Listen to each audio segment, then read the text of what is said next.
YouTube? My name is Lexi. Welcome back to my channel. In today's video, we're going to be talking about the season finale of Love is Blind. I peeped. I know I have not been here for episodes 9, 10, and 11, but at some point I'll probably sprinkle in my little thoughts on those episodes or whatever throughout this video. But we are here to talk about the main attraction. We got the outcome that we deserved on this channel, okay? For the very first time, we had absolutely no weddings on Love is Blind, and for that, applause, kudos, bravo, brava, okay? Because none of these people had any business getting married to each other whatsoever. And now in this video, I'm getting ready to whack every single member of this cast member because I have a lot to say. So if you like my vibe, do subscribe. Now, without further ado, let's get right into the video. My first whack is to production.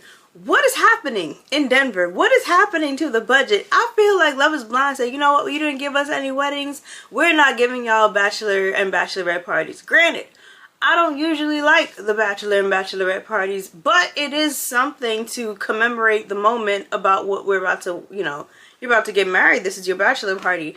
For them to stick these people in some form of a cabin or whatever and just let them drink out of the gold cups, like that did not make sense to me. I was just like, that was, and you know what else peeved me? It was in the beginning, like the little intro before you even get into the episode. That's all we got as the bachelorette party. I thought this was a general hangout, and then I was just like, oh, this is it. We're talking to Allie. Allie is basically sitting down talking to her friends, and they're basically coming to her about Anton's finances because they're concerned if he's going to be able to maintain her, etc., etc. And I'm just like, that's none of your business, first of all. Like, as friends, as people, like, I don't know, like, I don't feel like that's really a conversation for you to be having with me.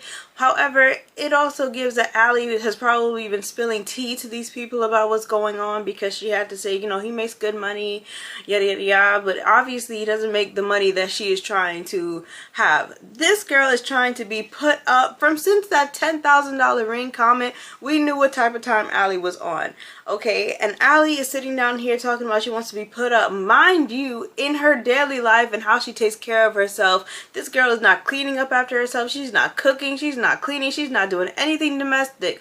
But that's what she wants in her life. And I'm just like, but you are still not bringing any intrinsic value. So what do you bring to the table other than a pretty face? And now, to accompany this pretty face, you have shitty friends who is giving you terrible advice, and this is who you want to bring to the table. So I don't know.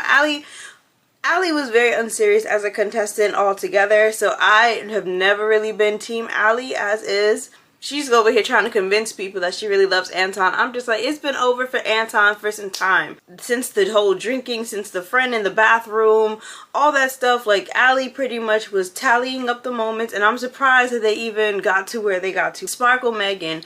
And Miss Sparkle is over here and she's with her friends, and her friends are talking about, you know, like, we're worried that you're going to say yes to Jordan all because of Luca.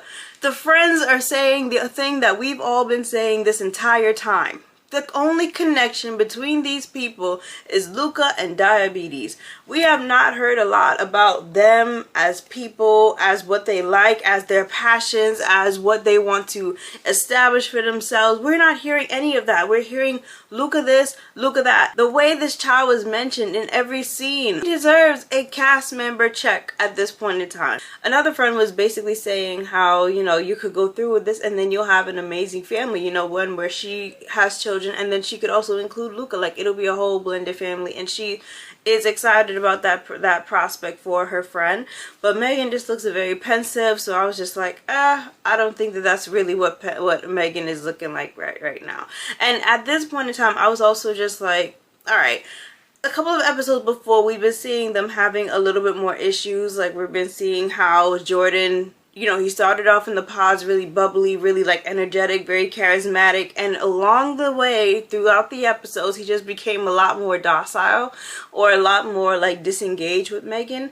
So I'm just like, all right, this may or may not happen. Personally, I think that Jordan was a little bit over it. In terms of, like, I think maybe the nail in the coffin for him might have been the house hunting, and, you know, to just hear the numbers and everything else like that Meg would be able to contribute for this, and then he's starting to worry about what does he bring to the table. I feel like from that moment, like, you really just saw a decline in his personality, because it's just like, I only have but so much to offer.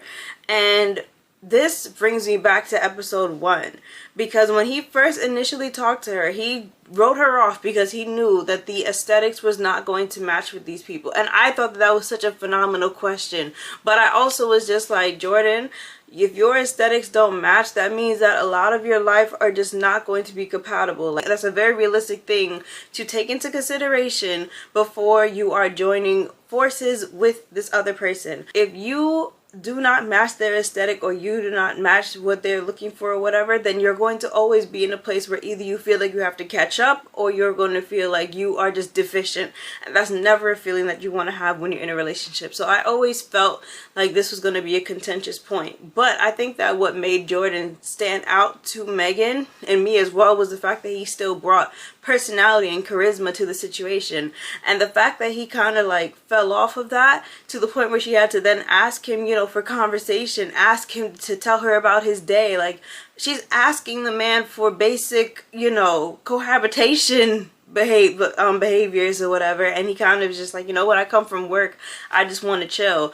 That does not bode well. That does not create a picture of what my life is going to look like. I don't want to be coming home to somebody who is not speaking to me, or who is not engaging to me. And she was saying how, like, you know, she doesn't speak to anybody throughout the day, so obviously she wants to hear about whatever is going on in your life. And the fact that he just like shut it down at every turn and corner, I didn't like that. And I also didn't like the comments that he was making about financials, about her talking about like her boat is bigger than his. Like, this comparison thing was not working for me when it came to Jordan. So now, as we're at the bachelorette party, it made all the sense that she's sitting down there looking super pensive, like she doesn't really know what she's gonna do in this situation. In this opening scene, we also get a sentence from Calabria, and she's over here trying to convince her friends that she is going to stay there and fight. All my life I had to fight. Calabria, for the past episodes beforehand, I don't even know why Calabria is even still in this experiment. From when they were on the mountains, I think that that's really was when she was done with this relationship. When they were in the mountains and she ended up calling him out of his name.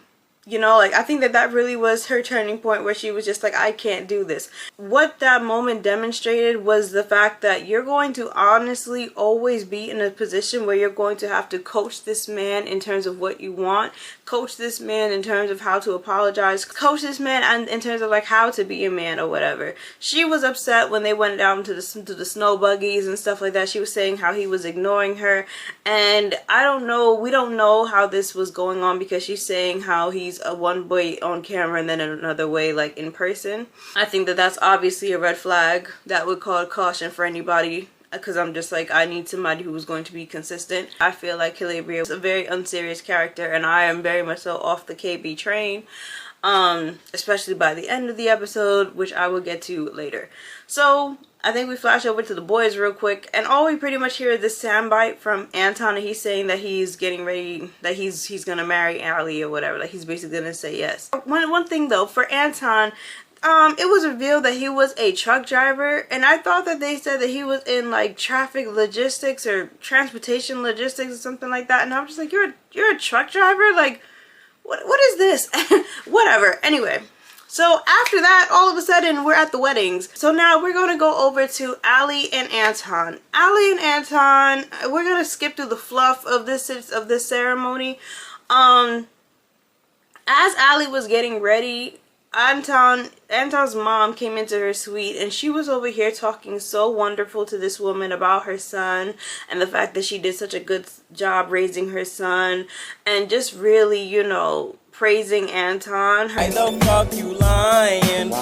Why you always lying? Her mom had some reservations. Her mom was saying how she didn't like the fact that Anton drinks. However, she felt that that was hypocritical, because she also drinks, Allie also drinks herself, and she also said that, you know, maybe just lay off of him, or lay off of the whole drinking thing or whatever. And I was just like, oh, now all of a sudden, like, this is a thing where we're just not going to be talking about that anymore. Okay. In my mind, I was just like, why all of a sudden is she having such a strong change of heart, because she was very much so like turned off by the whole drinking for a couple of episodes now, and now all of a sudden we're willing to let it go.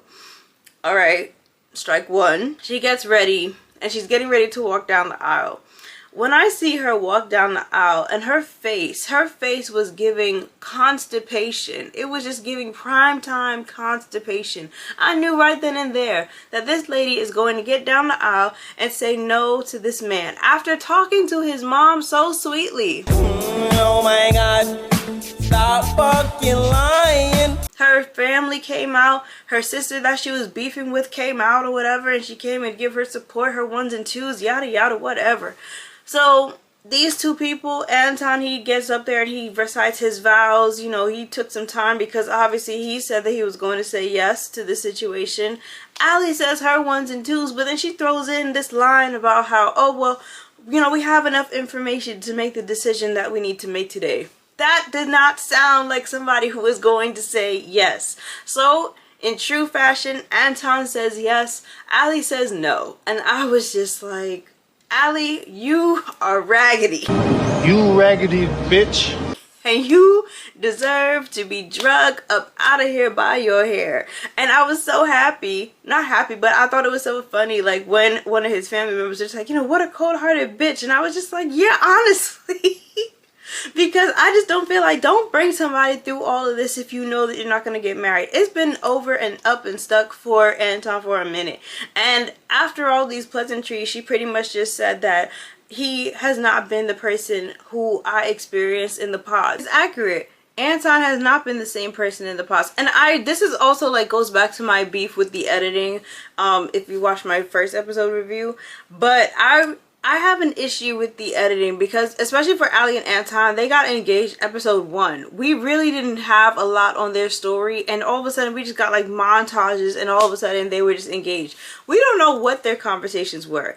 And a part of me is just like, Anton, did you sell this woman a vision? Because I think a part of it is giving like you might have sold, or you might have oversold yourself or whatever, and then you got with a girl who was going to make you, you know, hold you accountable to the things that you told her. Did you lie to this lady the whole way through, you know? So these are questions that we are not going to get answered, probably not until the reunion. So then she, you know, she's running down the aisle and she's crying, and I'm just like, well, why are you crying if you told this man no? What are you sad about? Like, I don't know, I just gave very performative, so I didn't really understand Allie's plot at the moment. So there we go with that. Next, we get into KB and Edmund, and KB is sitting there and she is doing her own makeup. That was a red flag for me. But anyway, she is doing her own makeup. Edmund is over here in his suite and he's emotional, he's distraught. Like, not in a bad way, but he's excited about, you know, the possibility of getting married. KB's mom actually goes over to him and she's, you know, meeting him, talking to him, etc, etc. KB and her mom, okay, there is no way that you could ever, her father's genes did not fight whatsoever, okay? They look exactly the same. But anyway, KB's mom's super sweet and she's embracing of Edmund and everything else like that.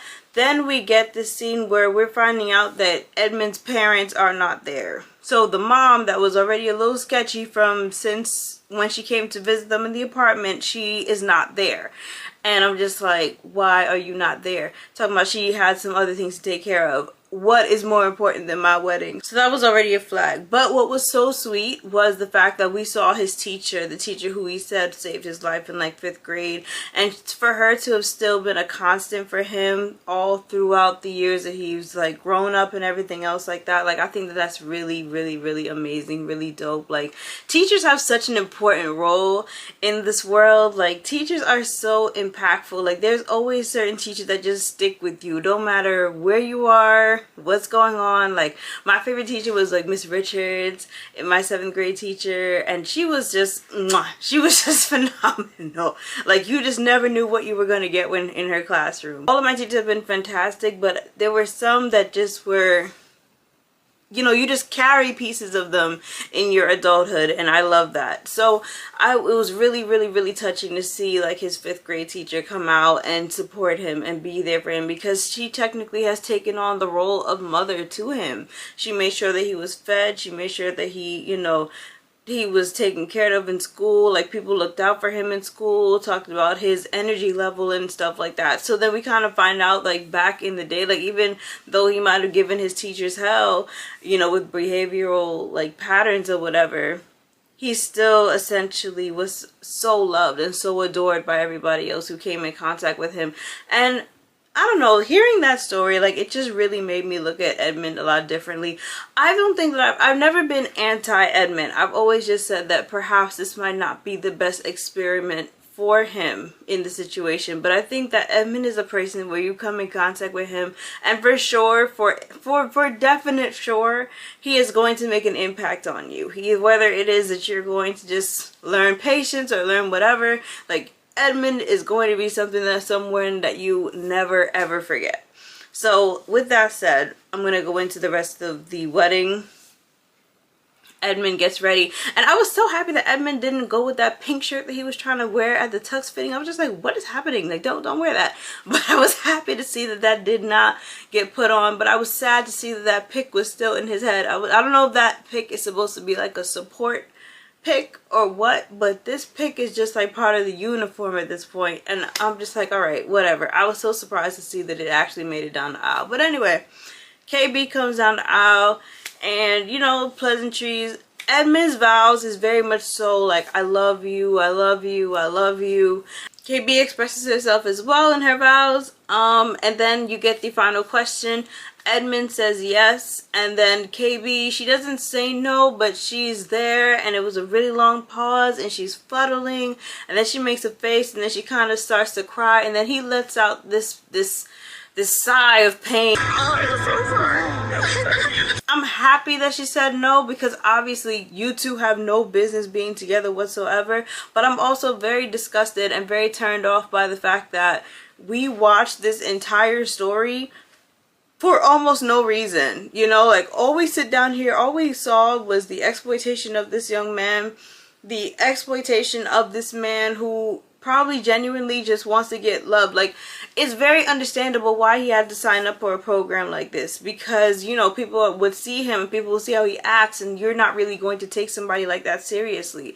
It makes all the sense for him to do that, and I didn't like Calabria leading this man on all the way down to the altar, basically to just tell him no. First of all, on this show, you now have gotten a villain edit, you know, and it's not like a we bash Calabria, because I don't feel that way towards her, but I do feel like for you to take this man through this experience, it very much so gave, I'm trying to be on TV and I'm just here for the ride. Like, I just didn't understand what her motive was to actually continue in this process with somebody who she knew full on well that she was not going to get married to, other than for TV benefits or whatever. And yes, she tells him that, you know, he's made an impact on her life, and he's, you know, it doesn't mean that she doesn't love him. And I'm sure that she adores him. I'm sure that she adores him, adores the person who he is or whatever. Casting obviously is always going to be the villain for me. Production is always going to be the villain as well for me. And the people have to make the choices based off of what they have in their surroundings.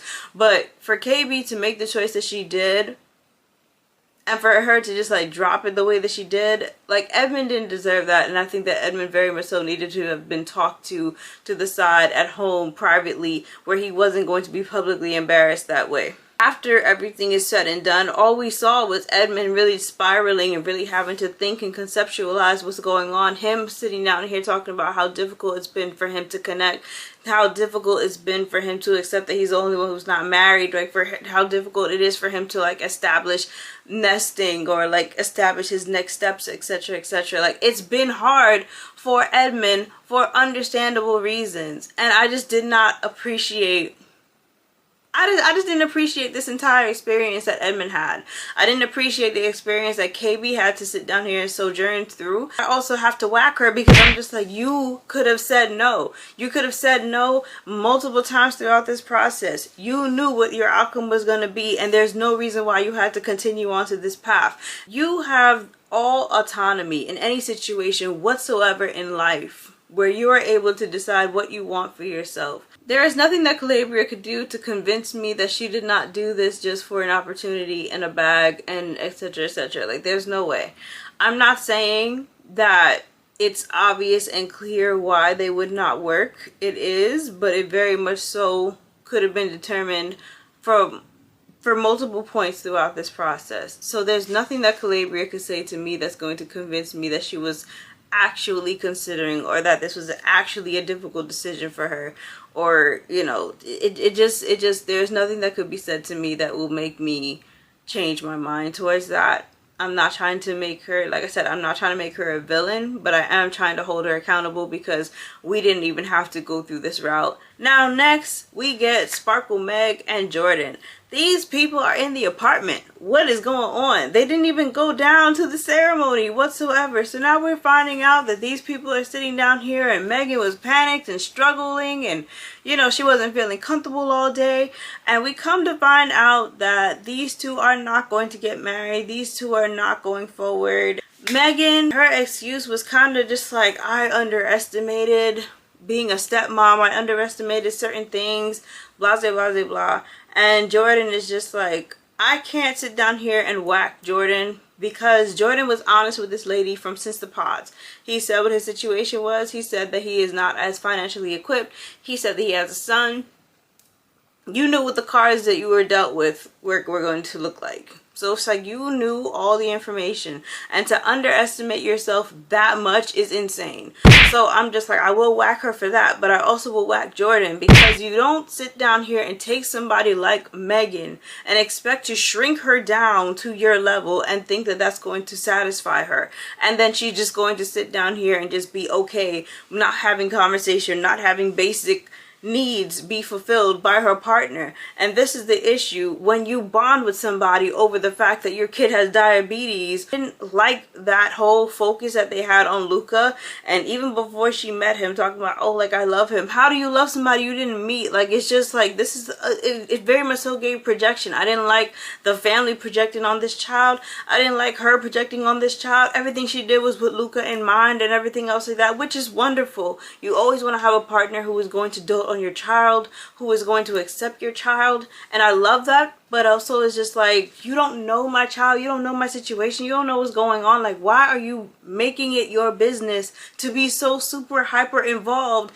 in a child that you did not create or bring into this world? Right now, you've only met me about 2-3 weeks ago. Let's still continue to get to know each other. Let's continue to build or whatever. So I didn't really like that, and then I understand how that would be tricky to navigate as a parent. Their issue was the fact that they just needed to learn how to compromise, and if Jordan was more willing to bend or less willing to like stay so rigid and so tight to what his schedule is and just stick to that or whatever, this situation possibly could have worked. And I hated that Jordan kept on bringing up money this, money that, you know, like everything is bigger than mine, like all these insecurities that just kept on coming up through monetary values.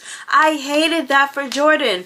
Be confident in who you are. She didn't choose you for money, she chose you for who you are or whatever. And the fact that you stopped showing who you were and also showed that you were disinterested in things that she was interested in, like when she was going through the house hunting and she was saying how like, oh, she just like she kind of uses numerology.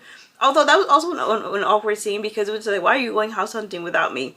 But anyway, when she was talking about the numerology and stuff like that, and he didn't have anything to contribute, he didn't say anything, he just kind of like downed her already for being into something like that. But that's also an opportunity for you to learn something about this woman. So what did you want her to do? Come into this situation and just be your sugar mama? Like, you wanted her to take care of your kid? You just wanted her to be a fuckable maid? Like, what was your point? So for both of them, I'm happy that they didn't work out. I'm happy that they didn't get together, but at the same time, if a little bit of compromise was made, we could have possibly seen a wedding match happen here. Ultimately, I am not upset at all whatsoever about this outcome. And honorary mentions. I want to big up Nick and Joe, okay? Joe was okay in my book, okay? Slander me if you want, but Joe was okay with me. First of all, Nick, let's talk about Nick first. Nick and Annie.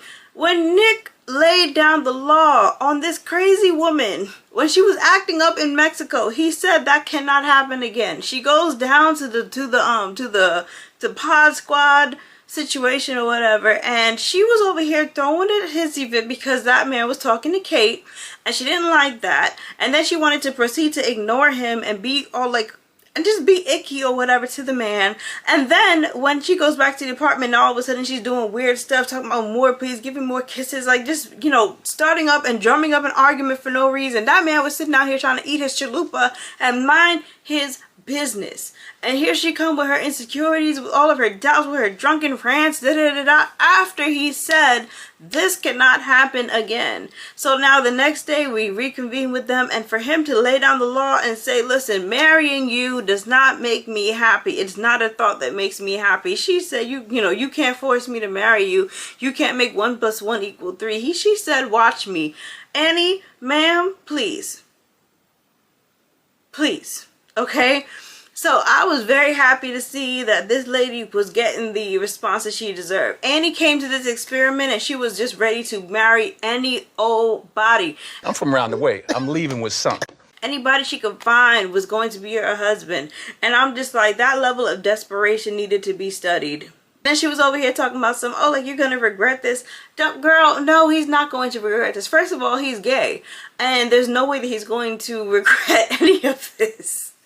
Second of all, you know, there's no way that Nick is going to regret somebody who has been stressing him out. Peace is the most valuable asset that you have. And this woman was disturbing his peace for absolutely no reason. For what Nick could do, Nick had showed up. Nick was an honorable partner.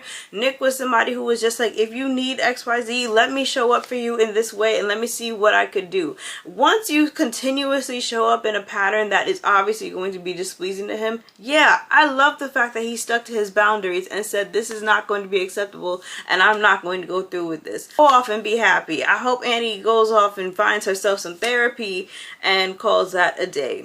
Next, Joe and Madison. Joe, like I said, Joe is good in my book. Slander me all you want, okay?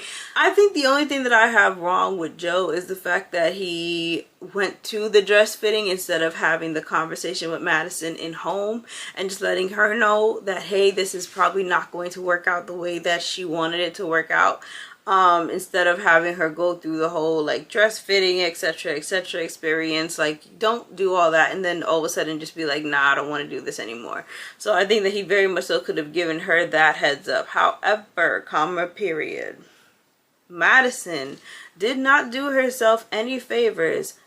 Since that bed situation in Mexico, I think that that was a wrap for them since then. I think that Joe, in my opinion, I feel like Joe was probably going to work on the experiment. Like, even though he might not have like initially been attracted to Madison, I feel like he was going to work with the experiment to see where things was at. But for Madison to over here be doing the most when he's drunk, for Madison to be starting up all these arguments, for Madison to be taking off her ring, for Madison to just be flipping out on this man, for Madison to have the attitude that she just has or whatever, and for him to not be attracted to you is crazy.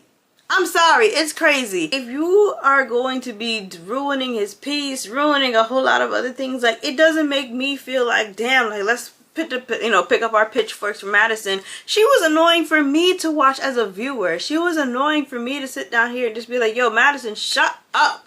Madison wants to talk so much and talking over people, etc., etc. However, during their breakup scene, she mentioned about like singles, and then story time with Ricky let us know that, hey, Casey actually was over here, like, you know, like, I guess like these two somewhat were getting to know each other or dating each other or whatever.